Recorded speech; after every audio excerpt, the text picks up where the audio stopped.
Olá pessoal, como vão vocês? Eu me chamo Ari, sou professor de Educação Física há mais de 20 anos. Aqui na Rede Municipal de Sumaré estou há 17 anos, também sou professor da Rede Municipal de Paulínia.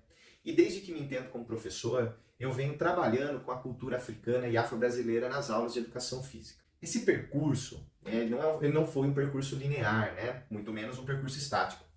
Na verdade, essa é uma caminhada que vai se renovando a cada experiência, na medida em que eu vou me deixando atravessar pelo que chamamos de afroletramento ou como letramento racial, né? Que é esse processo contínuo de reconhecer, aprender e ressignificar a presença africana e afro-brasileira em nossa vida, em nossa história e na educação como um todo, né?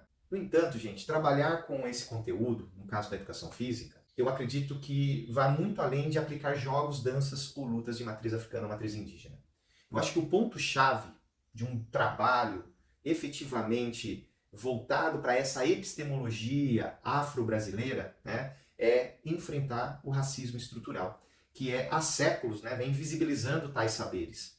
É o olhar, né, para esse modo como o eurocentrismo, que estruturou a nossa educação, definiu que deveria ser valorizado, né, como conhecimento, como algo superior, e vai relegando os outros saberes, as outras epistemologias, às margens, à exterioridade. Então eu acredito que há necessidade, das aulas de educação física especialmente, da gente romper com esse pacto da branquitude, né? Que se sustenta justamente na manutenção e no silenciamento desses apagamentos, são sistemáticos na nossa história e principalmente na nossa história educacional, né? E aí, para contribuir um pouco com isso, né, trazer para vocês como que esse conhecimento africano e afro-brasileiro ele entra nas aulas de educação física para além de uma prática vazia, né? Por exemplo, né, quando eu trago para as aulas o coco de roda, que é uma dança afro-brasileira, o maracatu, o chachado, o frevo, o maneiro-pau, a capoeira ou o maculelê, né? Eu não estou apenas propondo para as crianças movimentos corporais. Eu estou dizendo para as crianças que seus corpos são territórios de memórias, né? Eu estou revelando essa epistemologia do Sul, desses saberes que nascem da resistência, da coletividade, da ancestralidade. E nesse encontro, né, a gente acaba praticando a alteridade.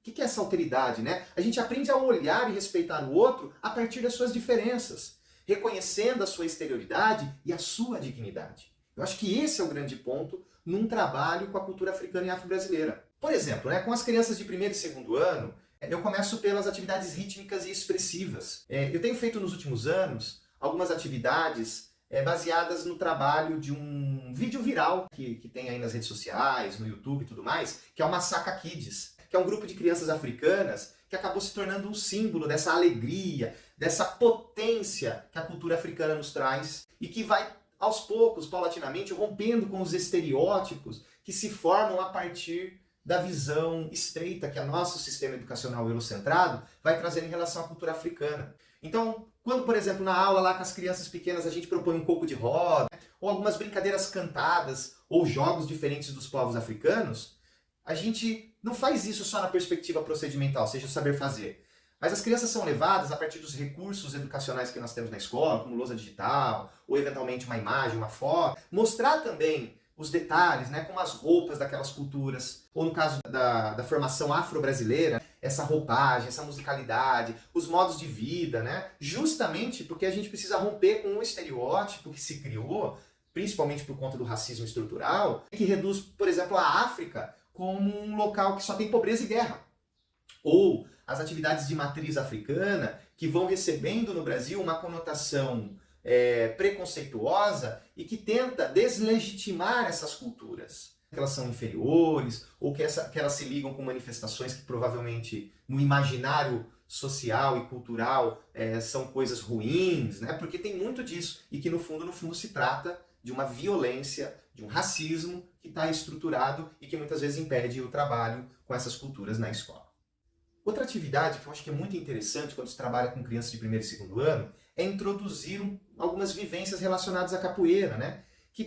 Para que as crianças percebam que na educação física nós não temos só a manifestação do esporte ou da ginástica, mas que nós temos ali algo que está relacionado com essa resistência cultural. E eu acredito que a capoeira ela seja um grande fenômeno da nossa cultura e que traz justamente esse olhar de resistência, de uma cultura que sofreu toda a violência que nós já conhecemos, pelo histórico da escravização e pelas consequências dessa escravização na nossa história.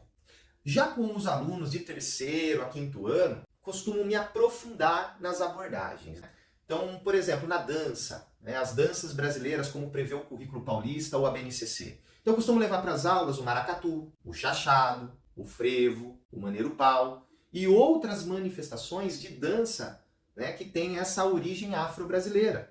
Haja vista que quando a gente faz a leitura do currículo paulista, lá está muito claro o ensino das danças brasileiras, inclusive as de matriz africana e afro-brasileira. Então quando eu levo essas danças para os alunos, eu não levo só na perspectiva de reprodução do movimento, ou numa perspectiva de vivenciar ali o ritmo. Não, é preciso adentrar a história, o conceito relativo a essas danças, mostrar as imagens, mostrar os preconceitos pelas quais essas danças passam, os motivos desse preconceito, ou seja, não é um trabalho apenas de experimentação, mas é de aprofundamento acerca dessa epistemologia, desse conhecimento que é um conhecimento que foi historicamente invisibilizado. Quando eu trabalho com a capoeira ali dos 3º, 4º e 5º anos, eu costumo já trazer a perspectiva da escravização e desse período pós-abolição, inclusive comentando e conversando com as crianças sobre leis racistas que criminalizaram esse corpo e essa cultura negra. Que é importante, não basta numa aula de capoeira o aluno apenas fazer um movimento de ginga, fazer uma bênção, fazer uma meia-lua de frente, se ela não entender o significado desses movimentos, se ela não entender o contexto desse movimento, se não entender a origem dessa capoeira enquanto uma forma de resistência que resiste até hoje a essa tentativa de apagamento da cultura africana e afro-brasileira. E não só isso, não mostrar só esse lado da dor, do sofrimento, mas mostrar também a riqueza dessas culturas. Então, nas aulas, eu também levo personalidades que foram fundamentais para a história negra no Brasil.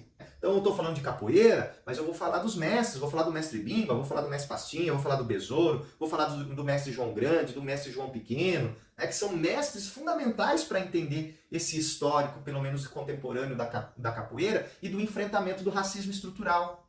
Porque são nomes de luta e de resistência que ecoam até hoje, inclusive. Eu costumo levar os instrumentos para a aula, tem alguns instrumentos da capoeira para as crianças poderem vivenciar essa musicalidade, como atabaque, o pandeiro, o reco-reco, o berimbau, são alguns instrumentos. Eu sei que nem todos os professores têm acesso a esses materiais, mas ainda que não tenha, eu acho que não custa levar imagens, eu acho que não custa levar fotos, vídeos que façam essa alusão para entender que aqui tem uma história, que aqui tem uma vida construída em bases que ao longo da nossa formação brasileira nós tentamos apagar essa história. Ou nós tentamos reduzir a algo inferior ou menor na nossa cultura.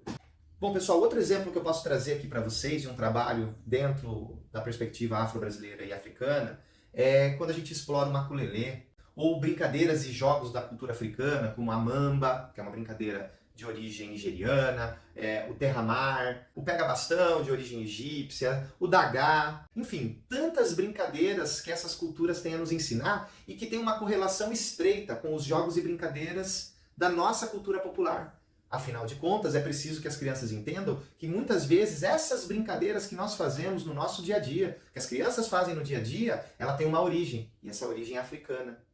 Outra perspectiva que eu gosto de trabalhar nas aulas de educação física em relação a esse aprofundamento da cultura africana é trazer os jogos de tabuleiro. E a gente muitas vezes se resume aos jogos de tabuleiro que socialmente são mais aceitos, Dama, xadrez, e obviamente nós não estamos menosprezando esses jogos que realmente são muito maravilhosos. Mas por que não trazer para as aulas de educação física, como eu costumo fazer com os 5º anos especialmente, jogos de tabuleiro que são anteriores, inclusive, a esses que eu acabei de citar. Como, por exemplo, o Xizima, o Dara, a Mancala, que é considerada o jogo de tabuleiro mais antigo da humanidade, que são jogos africanos, e que são maravilhosos, inclusive, para professores de matemática trabalharem com seus alunos. Tem o Ioté, o Tsori Yamatatu, enfim, eu poderia citar aqui vários jogos de tabuleiro que a gente leva para as crianças conhecerem, e não só os tradicionais dama e xadrez. Eu acho que ali as crianças elas acabam aprendendo a pensar, criar estratégias, desenvolver raciocínio lógico a partir do legado africano. Esse legado que foi justamente por conta do racismo, foi ocultado, justamente porque o racismo não suporta ver a inteligência negra reconhecido como saber legítimo.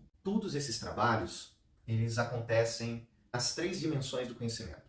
conceitual, procedimental e atitudinal. Na dimensão conceitual, a gente estuda a história e o contexto dessas práticas, e isso desde as crianças pequenas. No procedimental, vivenciamos os movimentos corporais, as experiências, as experimentações, que vão, junto com esse conceitual, dar sentido a essa prática. E na questão atitudinal, o cultivo ao respeito, a empatia, a consciência crítica, mas principalmente a ideia de que é preciso romper de forma atitudinal com esse preconceito e com esse estereótipo que as atividades de matriz africana e indígena têm na escola. Eu percebo que cada jogo, cada dança, cada luta, ele é um convite a essa reexistência. Eu aprendi que o afroletramento ele é algo que não se conclui. Todos os anos a gente vai aprendendo coisas novas na medida que a gente se coloca à disposição para aprender. É uma travessia contínua e que me desafia, enquanto professor, a cada vez que eu vou aplicar uma atividade com as crianças. E é isso, gente, que eu tento compartilhar com os meus alunos e as minhas alunas. A certeza de que a educação física pode ser muito mais do que fazer esporte, jogar queimada, jogar vôlei. Eu acredito mesmo que essa experiência com as africanidades, ela pode sim proporcionar o que a gente sempre busca, que é a justiça, que é a dignidade, é a celebração da vida em toda a sua diversidade. Algo que, se a gente limitar as práticas ao que é convencional, talvez a gente não alcance. É isso, pessoal. Um grande abraço a todos e todas. Tamo junto.